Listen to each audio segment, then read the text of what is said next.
Assalamualaikum warahmatullahi wabarakatuh. Apa kabar saudaraku dimanapun kalian berada? Semoga selalu sehat dan selalu dalam perlindungan Allah Subhanahu Wa Taala. Amin.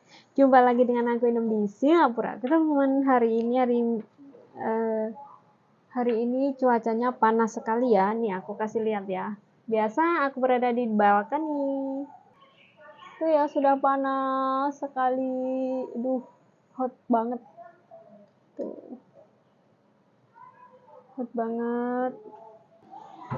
Oke teman-teman, jadi di video kali ini Inem di Singapura itu akan share kepada teman-teman bahwa kisah seru banget, dan ini itu membuat kita sebagai perempuan ataupun ibu yang harus meninggalkan keluarganya ke perantauan itu harus waspada ya, karena namanya otak manusia itu nggak ngerti ya, mungkin ya memang bejat aja sih ya. Ini adalah kasus dari Jawa Timur, Malang, dan karena perekonomian di rumah itu kurang stabil ataupun juga masih rendah kayak gitu, akhirnya seorang ibu rumah tangga itu pergi ke luar negeri untuk memenuhi ataupun untuk membantu perekonomian agar tidak terlalu seret kayak gitu ya bahasanya. Nah, berawal dari situlah kejadian yang mengenaskan ataupun yang menyakitkan ini tuh terjadi.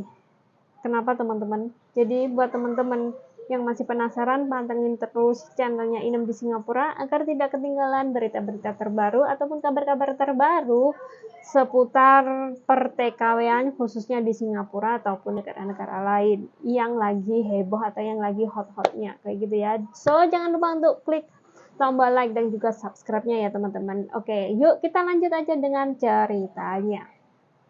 Jadi di beberapa tahun yang lalu sebuah keluarga ini telah bahagia dengan binaan keluarganya. Tapi karena mereka sudah mempunyai anak, itu akhirnya perekonomian di rumah itu juga sulit juga. Akhirnya seorang ibu ini itu pergi ke luar negeri untuk mengadu nasibnya dan membantu perekonomian keluarga. Setelah beberapa tahun di luar negeri, akhirnya anaknya itu cewek itu bertumbuh kembang, sudah gede umur 19 tahun ya teman-teman ya. Dan waktu itu ibunya pun juga masih di luar negeri. Setelah di luar negeri, ternyata ya kita juga nggak bisa nyalahin juga, tapi ya memang bejat aja sih ya teman-teman. Aku tuh geram sekali tuh dengar beritanya itu. Karena anaknya ini sudah beranjak dewasa dan bapaknya ini mungkin sih gila kali ya teman-teman ya. Si bapaknya ini tuh berani menyetubuhi anak kandungnya sendiri. Bayangin tuh teman-teman. Anak kandungnya sendiri disetubuhi dengan alasan kamu harus tidur dengan bapak di dalam satu kamar, dan kalau tidur di luar itu berbahaya. Kayak gitu teman-teman.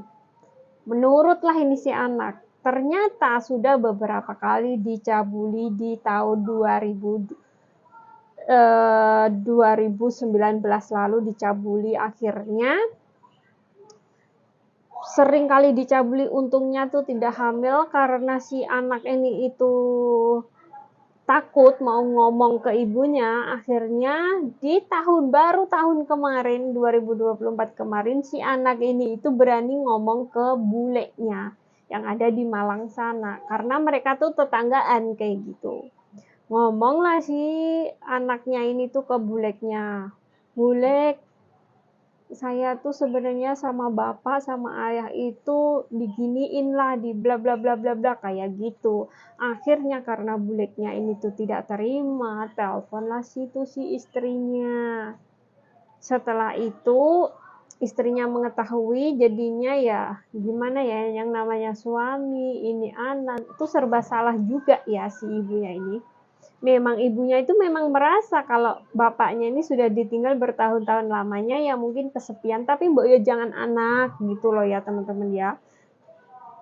Terus setelah itu ternyata si ibunya ini karena belum bisa pulang, akhirnya diuruslah sama si buleknya ini untuk melaporkan kejadian tersebut di Polres Malang, Jawa Timur. Begitulah ceritanya ya teman-teman ya.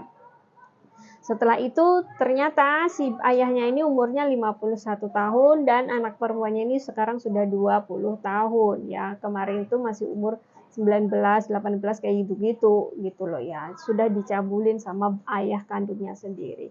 Jadi dari sini kita bisa mengambil pelajaran ya teman-teman bahwa selalu berhati-hati. Bahkan ini seorang ayah tuh tega mencabuli, menyetubuhi anak kandungnya sendiri. Ini tuh perbuatan yang gimana sih ya teman-teman? Ayah apa binatang ya? Ini seorang manusia apa binatang ya? Kalau orang lain mah kita masih bisa memaklumi kayak gitu. Lah ini anak kandungnya sendiri, darah dagingnya sendiri gitu ya. Jadi dari sini kita bisa mengambil pelajaran ya teman-teman bahwa selalu waspada dan hati-hati kalau kita meninggalkan anak perempuan kita di rumah bersama ayahnya. Karena bukan hal yang tidak mungkin, amit-amit kayak gitu ya. Ya sering-sering komunikasi yang baik dengan anaknya kayak gitu ya teman-teman ya. Jadi kenapa Inem sharing ini tuh karena agar bisa menjadi pelajaran buat kita semuanya, agar ya kita bisa meminimalisir kejadian-kejadian yang tidak senonoh seperti ini loh ya teman-teman. Jadi semoga sharing dari Inem ini tuh bermanfaat buat teman-teman semuanya, dan cukup sekian cerita singkat dari Inem, dan wassalamualaikum warahmatullahi wabarakatuh.